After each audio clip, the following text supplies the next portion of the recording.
ಮಾದೇವನಗಿರಿಗೆ ಹೋಗೋಣ ಹೋಗೋಣ ಮಾದಯ್ಯನ ಗುಡಿಗೆ.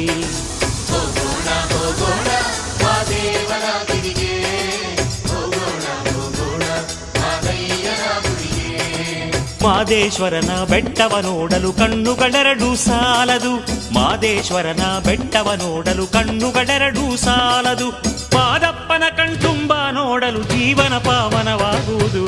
ಹೋಗೋಣ ಹೋಗೋಣ ಮಾದೇವನಗಿರಿಗೆ, ಹೋಗೋಣ ಹೋಗೋಣ ಮಾದಯ್ಯನ ಗುಡಿಗೆ.